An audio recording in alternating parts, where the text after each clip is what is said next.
안녕하십니까. 소통대통의 시간입니다. 우리가 지난 시간에도 그런 공부를 했는데요. 살다 보면 삶 자체가 즐거운 그런 일들보다 어렵고 힘든 일들이 많이 계시잖아요. 그러다 보면 불편한 그런 그 마음을 가지고 나를 대하고, 내가 또 그 사람 만날 때 불편한 그런 마음을 가지고 만나는 얘가 다반사입니다. 네. 하루 온종일 살면서 나에게 즐거운 순간이 얼마였던가 한번 생각을 해보세요. 근데 가만히 보면 저도 이제 그런 생각을 해보는데 이게 참 우리가 꼭 생각할 게, 처음에 그 사람을 딱 만날 때 선입관이라는 거 있거든요. 선입관. 그 선입관을 가지고 저 사람은 이런 사람이야, 저 사람은 이런 사람이야, 그 사람은 이런 사람이야. 그러면 그 선입관이라는 게 결국은 뭐냐면 상대방과 나 사이에 벽처럼 작용하면서 관계를 대단히 불안하게 만듭니다. 그러니까 불편한 관계라는 건 사실 따지고 본다면 상대방의 어떤 잘못이라기보다는 어떤 나의 어떤 선입관, 나의 어떤 분별심이 문제가 아닌가, 그런 생각을 하게 됩니다. 그래서 우리가 이제 그러다 보면 이제 뭐 상대방과 나 사이 어떤 그런 다툼도 있게 되고 하는데요. 그래서 오늘은 제가 그런 말씀을 꼭 드리고 싶어요. 항상 만날 때마다 선입관이 없을 수는 없어도 우선 하여간에 상대방에게 감사합니다, 사랑합니다, 고맙습니다, 미안합니다, 그런 마음들로 이제 얘기를 시작하면 좀 더 관계가 수월해질 수가 있어요. 무슨 말씀인지 알겠죠? 자, 그럼 이제 오늘 질문을 받아가면서 또 하나하나 문제를 풀어보겠습니다. 자, 누가 질문하실까? 네, 질문해 보세요. 네. 스님 안녕하십니까? 최문수행입니다. 네. 오늘 제가 스님께 여쭤보고 싶은 거는요. 부처님 제자로서 불법을 늘 지키고 계율을 지키려고 하루하루 생활하면서 뭐 진짜 말하는 것뿐만이 아니라 행동이라든가 생각하는 것조차 계율에 어긋남이 없는가 하는 그런 마음으로 살 얼음판을 걷듯이 그렇게 생활을 하고 있습니다. 네. 근데 너무 그런다 보니까 때로는 그 계율에 대한 부담감 때문에 마음이 많이 힘들 때가 있습니다. 그래서 오늘 제가 스님께 여쭤보고 싶은 거는 어떻게 하면 좀 더 편안하고 자유로운 마음으로 계율을 지키면서 저희가 생활할 수 있는지. 네. 부처님 말씀도 계율이 중요하다고 그러잖아요. 그죠? 계율이 중요하다고 그러는데 계율을 자꾸만 생각하다 보면 얼거매는 것 어디에 얼거매인 것 같잖아요. 그죠? 얼거매인 것 같으니까 속박을 당하기도 하고 불편하다. 네. 그러니까 이 계율이란 말은 어떤 종교나 다 계율이 있는데요. 그 나를 이렇게 뭔가 이렇게 부자연스럽게 만드는 그런 측면이 있을지도 모르겠어요. 근데 이제 저도 한번 그 전에 그런 생각을 해본 적이 있는데, 우선 계율이란 말은 이걸 지켜야 된다. 이거는 뭔가니 해서는 안 되는 일이고 이건 꼭 해야 되는 일이다.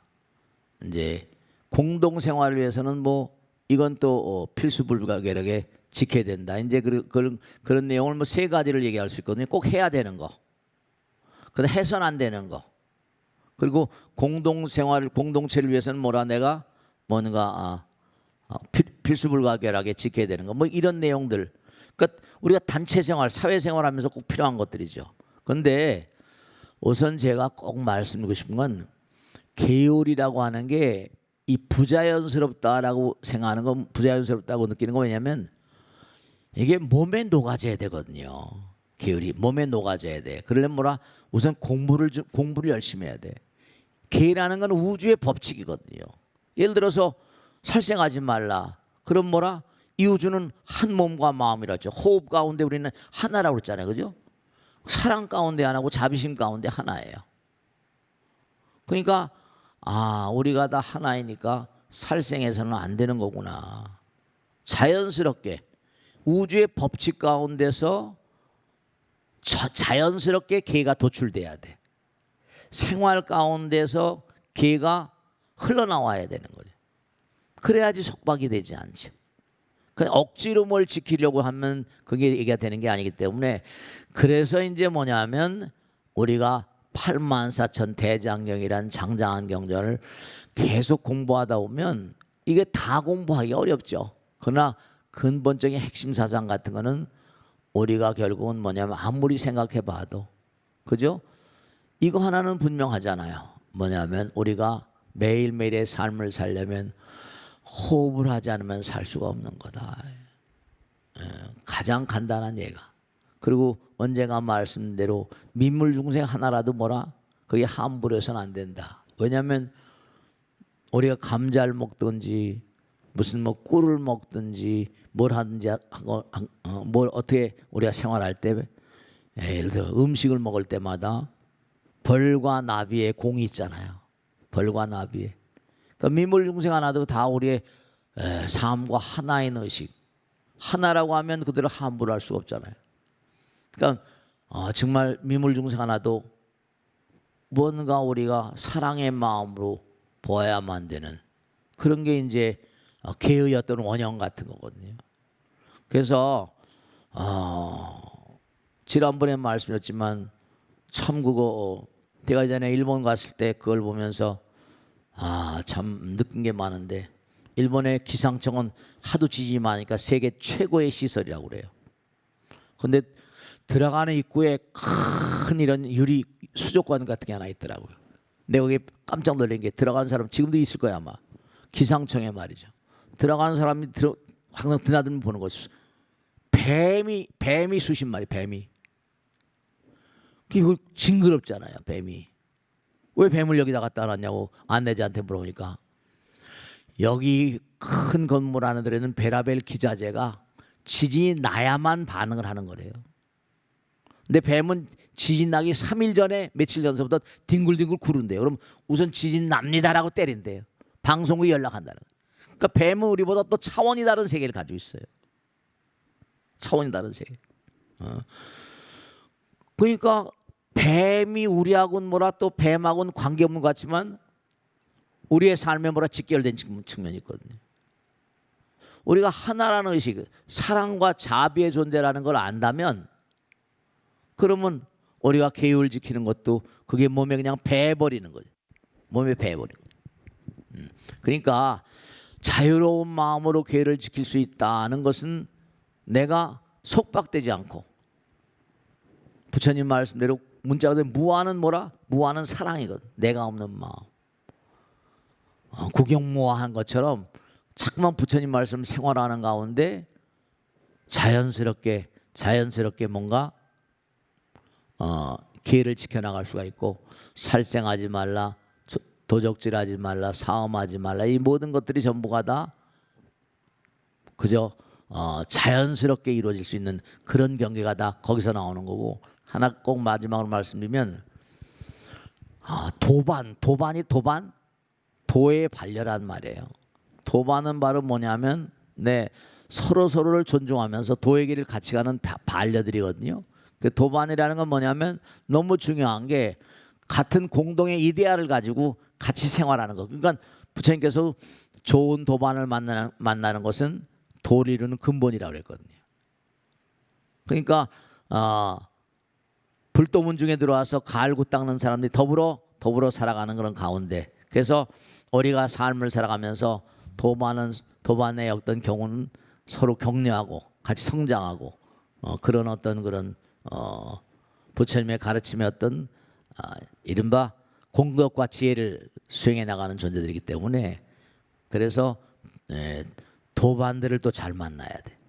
도반들을 잘 만나고, 다른 세속의 어떤 친구들하고 다른 게 뭐냐면, 세속의 친구들은 그냥 무슨 세속적인 어떤 얘기를 하겠지만, 부처님 문중에 나온 사람들은 그 말 가운데, 대화 가운데 한마디라도 뭐라 부처님 얘기가 나오게 돼 있잖아요.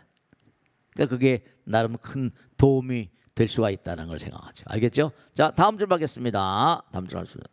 부처님께서도요 어? 제자들을 혼을 내실 때가 계셨을 텐데요. 제자들을 혼을 내실 때 부처님께서는 어떻게 혼을 내셨는지 궁금합니다. 네, 부처님 그러니까 자비의 화신이잖아요. 그러니까 부처님은 혼을 내거나 야단을 치거나 그러지 않으셨을 것 같죠? 그렇지가 않아요. 부처님 경전에 보면 나가! 이런 나가. 여기서 나가! 그런 경전이 나와요. 내 방에 들어오지 마! 이런 얘기도 있고요. 그 다음에 너 내 방 청소나 심부름하지 마! 이런 것도 있고 내 곁에 가까워지지 마! 뭐, 너하고는 말도 안 섞을 거야! 이런 얘기를 막 하신 게 나와요. 여러분 이걸 하셔야 된다. 매도 자비예요. 우리가 부처님께서 자비하시고 무화상, 무인상, 무중생상, 무수사상 이러니까 이게 무슨 대단히 부처님 그냥 손주 돌보는 것처럼 그런 측면도 대부분이시지만 그렇죠. 사람이 성불 하기 전까지는 여러 가지 매를 칠 때도 많이 계셨거든요. 아버지 엄마가 아이들을 다스릴 때도 무슨 항상 응야응야 할 수만 없잖아요. 요즘엔 학교에서도 선생님들이 아이들에게 매를 못 친다고 그러대요. 아마 아이들 인권 무슨 관계 때문에. 그러니까 중요한 것은 뭐냐면 부처님 말씀대로 자기가 악행을 했는데도 악행을 부끄러워하지 않는, 그렇죠? 제자들 가운데도 그런 친구도 있잖아요. 부처님 문중에 들어왔다고 다 천사 같고 다 무슨 수행을 하지 않으면 그게 안 되는 거 아니에요. 그러니까 악행을 하고도 부끄러워하지 않고 또 선행을 가르친다 하더라도 실천하지 않고 부처님의 가르침이나 꾸지람을 제대로 수용하지 않고 그 다음에 하는 그런 자세 같은 거 위가 멋들었거나 이러고 그리고 스승이나 다른 사람에 대한 공경심이 없어. 또 자만심이 높거나 또 아구들 나쁜 벗을 가까이 하거나 또 다른 이성과 왕래하기를 좋아하는 등 이런 경우는 부처님께서도 용납을 잘 안 하셨어요. 그래서 이제 이게 부처님의 꾸지람이 5단계라고 가책의 5단계라는 게 있는데요. 첫째로 아까 말씀드린 대로 나가. 네. 나를 다시 보러 오지 마라. 이런 식으로. 그러니까 부처님도 뭐냐하면 다스리고 하지만 그게 이제 저중생을 어떻게 해야지 제대로 다스릴 수 있을까 하는 것 따라서 그런 경책을 하셨어요. 그래서 이제 우리가 중요한 건 뭐냐하면 우리가 사실 매일매일의 삶을 살면서 참회를 생활해야 돼요. 왜냐하면 우리가 매일매일 살면서 우리는 아직 부처님 마음 가운데는 부처님 계시지만 무명으로 자기를 잘 못 깨달아요. 가장 큰 문제는 무명은 대죄거든요. 무명은 대죄. 무명은 크나큰 죄니까 매일매일 참회하는 자세를 놓아서는 안 돼요. 항상 참회하는 마음. 아까도 언젠가도 말씀했죠. 매일매일 우리는 눈, 귀, 코, 몸으로 대상을 바라보면서 상대방을 바라보면서 긍정적인 마음보다 부정적인 마음을 많이 갖거든요. 그게 나쁜 정보가 돼서 전부 다 제가 말씀대로 나의 어떤 정보, 나는 이런 놈이다, 나는 이런 사람이, 나는 이런 인간이야. 허공에다 계속 내 정보를 생산해서 올려요. 식초가 몽고하니 톡 쏘는 냄새를 계속 허공으로 쏴대는 것처럼 여러분의 정보가 계속해서 몽고하니 허공에 방사가 되고 그 정보가 기가 돼서 날아갑니다. 그러니까 매일매일 참회하는 마음으로 살지 않으면 지난번에 약사경 공부할 때도 마찬가지였지만 이게 문제가 아주 심각한 거예요. 자기가 스스로 참회할 줄 모르면 이게 정말 부처님 문중에 아들, 딸이라고 할 수 없죠. 그러니까 부처님께서도 그냥 호되게 야단칠 때는 그냥 그런 경우가 많이 있었어요. 자, 다음 줄 알겠습니다. 다음 줄 알겠습니다. 네, 스님 안녕하세요. 성덕행 인사드립니다. 여럿이 모이면 꼭 갈등이 생기게 되는데요. 그러다 보니 처음에는 모임이 좋게 시작해요. 근데 끝은 흐지부지 되는 경우가 많습니다. 갈등 없이 함께 어우러져서 잘 지낼 방법은 없을까요, 스님? 스님께 여쭤봅니다. 네, 좋은 질문이세요. 자, 함께 만나서 잘 그렇게 지내고 아름다운 그런 만남이 될 수 있으면 얼마나 좋겠어요. 진짜로 말이죠. 근데 부처님 당시도 마찬가지, 지금도 마찬가지지만 우린 누구나가 다 그런 얘기잖아요. 개인마다 다 약점 있고 단점이 있어요. 근데 사람들 이렇게 만나 살다 보면 저도 모르게 목에 벗은 어떻대요. 뭐 지나가는 얘기로 그렇게 들리게 돼요. 듣고 싶지도 않다고.